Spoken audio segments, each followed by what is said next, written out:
Hello, can you hear me okay? Yes. Okay, great. All right. My first solo camping trip really humbled me. It was 8 years ago, and I was living in Minnesota. I had been camping with one of my friends. She brought all the skills, she brought all the equipment, and all I had to do was show up and learn and enjoy myself. But after a few times of camping with her, I decided I was comfortable enough that I was ready to venture out on my own. So during one of REI's sales, I went and I got a tent. And then I went on the Minnesota State Park website and I booked a drive-in site at Wild River State Park.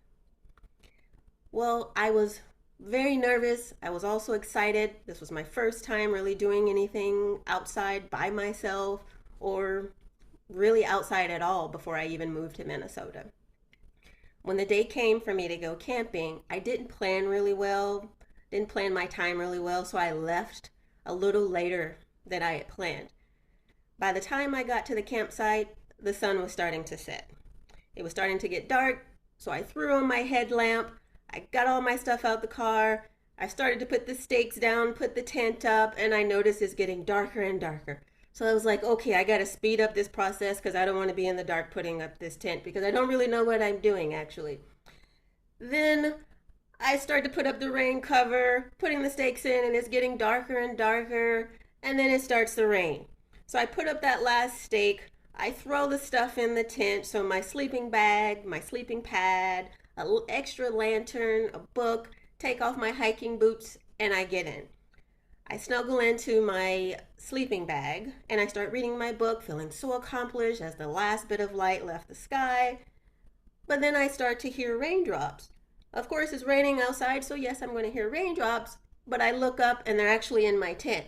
So the raindrops are now coming in my tent, and I'm thinking either I put this thing up wrong or there's a hole somewhere in this. I just bought this, so I'm going to have to return this when I get back, or maybe I just put it up wrong.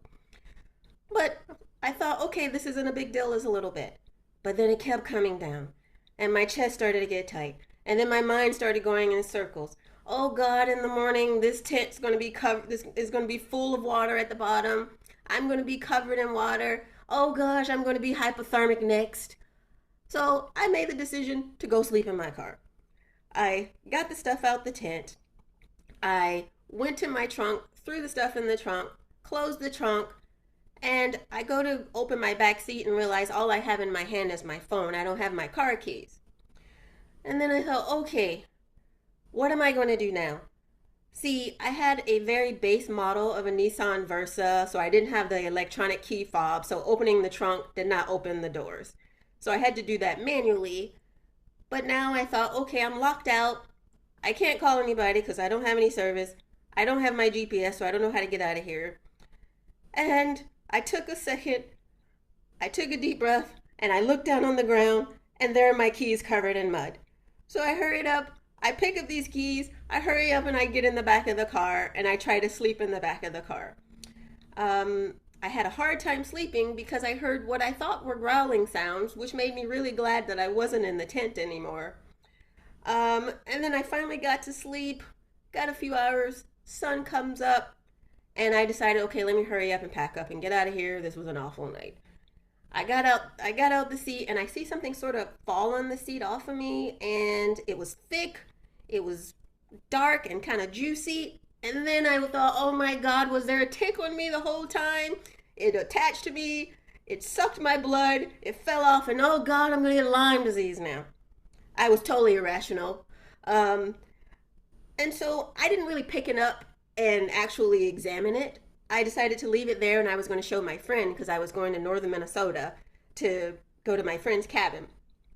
I packed my stuff up, and as I'm driving out of the campsite, I see across from me an RV, which means that growling I heard last night was actually an RV generator.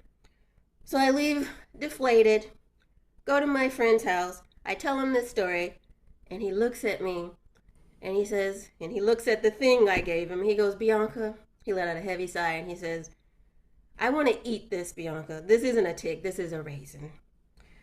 And that's when I realized, okay, I wasn't as ready for this trip as I planned. Thank you.